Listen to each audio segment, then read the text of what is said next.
Hey friends, good morning. Welcome and welcome back to my new vlog. कैसे हैं आप सब? आई होप बहुत अच्छे होंगे और अपना बहुत अच्छा वाला ध्यान भी रख रहे होंगे और बहुत ही पॉजिटिविटी के साथ अपनी प्रिपरेशन भी कर रहे होंगे। अभी टाइम जो है वो 6:30 बज गए हैं और अगर मैं अर्ली मॉर्निंग नहीं उठ पाती हूँ तो फिर मेरी मॉर्निंग जो है वो 6 बजे के आसपास ही होती है। और उठने के बाद थोड़ा फ्रेश वगैरह होने के बाद सीधे किचन में ही जाना होता है। तो किचन में मैंने दूध चढ़ा दिया और उसके बाद मैं आ गई हूँ इधर साफ़ सफाई करने के लिए। बच्चों का स्कूल जो है ना वो अभी बंद ही है क्योंकि अभी रिजल्ट आने वाला है उन लोगों का फाइनल। तो पीटीएम वगैरह हो जाएगा, उसके बाद से रीएडमिशन होगा और फिर उन लोगों का क्लास जो है वो स्टार्ट होगा। मुझे लगता है कि 5-6 अप्रैल के बाद ही जो है उनका क्लास स्टार्ट होगा। तो सुबह में ऐसी ना कोई हड़बड़ी सी नहीं होती है, थोड़ा धीरे धीरे भी अभी काम करते हैं तो चीज़ें ठीक से हो जाती हैं टाइम पे। मुझे एक कमेंट आया था कि कोई महिला है जो 13 साल बाद ना अपने शादी के 13 साल बाद अब बीएड में एडमिशन ली है इसी वर्ष और वो टीईटी की प्रिपरेशन करना चाहती हैं, तो वो दोनों एक साथ कैसे मैनेज करें, दोनों को के लिए ना एक साथ कैसे पढ़ाई करें। सबसे पहले डियर आपने 13 साल बाद ना पढ़ाई फिर से रीस्टार्ट करने का सोचा, यही बहुत बड़ी बात है। मैं अगर खुद में सोचूं कि शायद अगर मेरी शादी को 13 साल हो गए रहते तो शायद मैंने गिव अप कर दिया होता और मैं सोचती कि अब तो नहीं होगा। लेकिन कहीं न कहीं आपने अपनी इच्छा शक्ति को मरने नहीं दिया था, तभी आपने 13 साल बाद भी ना फिर से पढ़ाई करने की सोची है। तो देखिए, जो बीएड वगैरह के एग्ज़ाम होते हैं ना उसके लिए पूरे साल पढ़ने की ज़रूरत नहीं होती है। अगर आप लास्ट के 1-2 महीने भी ठीक से पढ़ लेंगे ना तो आप उसका आंसर राइटिंग अच्छे से कर पाएंगे। तो आपका मेन फोकस जो होना चाहिए ना वो कॉम्पिटिटिव एग्ज़ाम पे ही होना चाहिए, जैसे टीईटी है, सीटेट है। तो इन्हीं सब पे ना आपका फोकस होना चाहिए। जैसे मैंने भी अब फर्स्ट ईयर में एडमिशन जब लिया था तो उसके तुरंत ही बाद मैंने सीटेट का एग्ज़ाम दे दिया था और तब तक मैं बीएड के लिए बिल्कुल भी नहीं पढ़ाई करती थी और सिर्फ मैंने सीटेट के लिए पढ़ाई किया था। और अभी भी मैं बीएड सेकेंड ईयर में हूँ, तो मैं इतने दिनों से बाकी कॉम्पिटिटिव एग्ज़ाम के लिए पढ़ रही थी। जैसे मैंने बिहार एसएससी का फॉर्म फिल किया था, बिहार एसआई का फॉर्म फिल किया था एंड अभी मैं बीपीएससी के लिए पढ़ रही हूँ। तो 1 महीने जब टाइम बचे हुए थे और जब मैंने फॉर्म फिल कर लिया बीएड सेकेंड ईयर का, तब मैंने पढ़ना स्टार्ट किया है।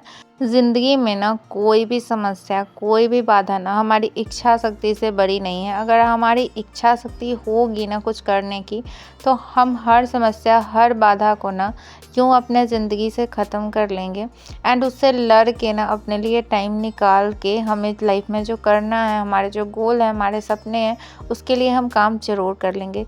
तो कभी भी ना अपने आप में अपनी इच्छा शक्ति को ना नहीं मरने देना चाहिए, चाहे लाइफ में कितनी भी प्रॉब्लम क्यों ना आ जाए। आप कभी भी ना ये नहीं सोचिए कि आपकी लाइफ में बहुत ज़्यादा प्रॉब्लम है एंड जो दूसरे लोग हैं उनके लाइफ में कोई प्रॉब्लम नहीं है।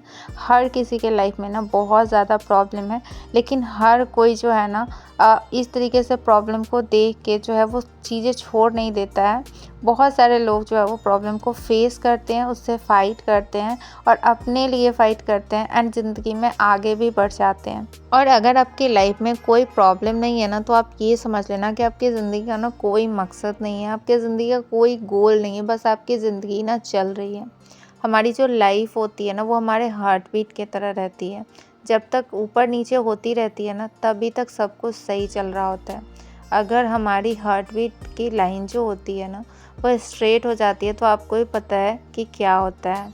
तब हम इस दुनिया में रहते ही नहीं हैं, इस दुनिया से ऊपर उठ चुके होते हैं। तो जब तक हमारे लाइफ में प्रॉब्लम का आना जाना, हमारे लाइफ में अप्स एंड डाउन्स आते रहते हैं ना, तभी ज़िंदगी जीने का मज़ा भी है और तभी आपको समझ में आता भी है कि आपको अपनी ज़िंदगी में करना क्या है। अगर आपके लाइफ में कोई अप्स एंड डाउन्स नहीं आएंगे तो आपको कभी समझ ही नहीं आएगा कि आपका इस ज़िंदगी में, आपका इस दुनिया में आने का मतलब क्या है। तो जब अप्स एंड डाउन्स हमारे लाइफ में आते हैं तो हमें समझ में आता है कि हमें आगे क्या करना है। तो इसीलिए ना अपने लाइफ में आए किसी भी प्रॉब्लम से ना कभी घबराना नहीं चाहिए एंड अपनी इच्छा शक्ति को कभी नहीं मरने देना चाहिए। जब तक आप ना अपने इच्छा शक्ति को बचा के रखेंगे, आप ना एक होप्स रखेंगे कि नहीं आपको लाइफ में कुछ करना है, तब तक आप मानो कि आप जो है वो अभी हारे नहीं हो। अभी भी आपके सफल होने के ना बहुत ज़्यादा चांसेस हैं। अभी ना मैंने किचन के लगभग काम ख़त्म कर लिए हैं और मैंने नहा भी लिया है और यहाँ पे मैं थोड़ा सा रेडी हो जा रही हूँ। इतने दिन ना 10 दिन आराम करके आने के बाद ना मुझे घर का कोई काम करने का मन नहीं कर रहा है, लेकिन फिर भी करना तो है ही। तो बस जैसे तैसे करके मैंने काम ख़त्म किया और उसके बाद नहा के खाना वगैरह मैंने खा लिया है। और यहाँ पे मैं बैठ गई हूँ अपने स्टडी के फर्स्ट स्लॉट को कंप्लीट करने के लिए, जहाँ पे टाइम जो है ना वो 11 बज रहे हैं। और यहाँ पे मैं अपना टाइमर भी ऑन कर ले रही हूँ और यहाँ पे मैं बायोलॉजी का क्लास करूँगी। कल तो मैंने बताया था कि बायोलॉजी के क्लास जो है वो ख़त्म हो गए हैं और सिर्फ प्रैक्टिस क्लास ही बचे हुए हैं, लेकिन 2 क्लास करने के बाद ना कुछ क्लासेस और भी है, जैसे क्लासिफिकेशन वगैरह अभी तक हमने नहीं पढ़ा था, तो क्लासिफिकेशन का क्लास जो है वो चल रहा है। तो मुझे लग रहा है 5-6 क्लास और है। बस जल्दी से ये बायोलॉजी का क्लास भी ना साथ में कंप्लीट हो जाए मेरे बीएड के एग्ज़ाम तक, तो फिर मैं उधर बीएड का एग्ज़ाम दे दूँ और उसके बाद जो है ना वो मैं अदर किसी सब्जेक्ट को उठाऊँ और उसका तैयारी करूँ। मैथ आजकल ना फिर से मेरा छूट गया है, मुझे हो गया है 3-4 दिन मैथ सॉल्व किए हुए। और पढ़ाई एक ऐसी चीज़ है ना कि उसमें अगर आपका रिदम बिगड़ जाता है ना बीच में, तो फिर आपको पढ़ने का मन नहीं करता है। जैसे 3-4 दिन मुझे मैथ सॉल्व किए हुए हो गया है ना, और थोड़ा सा जो चैप्टर मैं पढ़ रही थी मैथ में वो थोड़ा सा हार्ड था, तो फिर ना मुझे मन ही नहीं कर रहा है कि मैं फिर से मैथ को उठा के सॉल्व करूँ।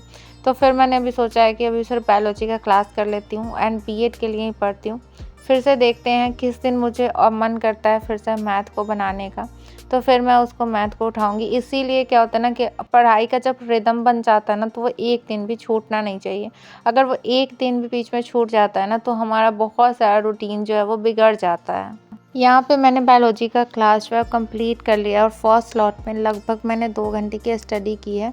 और उधर बच्चे भी ना आपस में खेलते खेलते सो गए थे, तो अब मैं भी ना थोड़ा देर रेस्ट करूँगी। और रेस्ट करने के बाद ना वासु उठ गया था, तो इसको मैंने पढ़ने के लिए बैठाया। और ये इतना नकर नुकर कर रहा था ना कि मैं क्या बताऊँ, क्योंकि वहाँ पे ना इसने खूब मस्ती किया है। 2-3 दिन तो बिल्कुल ही कुछ भी नहीं पढ़ा है, तो फिर इसको भी ना बिल्कुल पढ़ने का मन नहीं कर रहा था। यहाँ पे जब उस टाइम मैं बायोलॉजी का क्लास कर रही थी ना, तो जो हमारा असाइनमेंट बचा हुआ था बीएड का, उसके क्वेश्चंस आ गए थे कॉलेज से। तो फिर मैंने सोचा कि बस जल्दी से इसको कंप्लीट करके रख दूँ।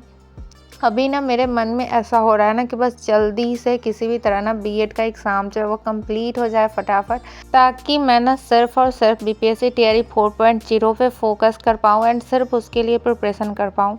अभी क्या हो रहा है ना कि थोड़ा सा इसके लिए पढ़ना, थोड़ा सा उसके लिए पढ़ना, और ऐसे में ऐसा लगता है ना जैसे 2 नाव पे पैर रख लिया हो और बीच में डूबने जैसी स्थिति हो गई हो, ऐसा फील हो रहा है। तो इसलिए बस ये मन में हो रहा है कि जल्दी से बीएड का एग्ज़ाम जो है वो ख़त्म हो जाए।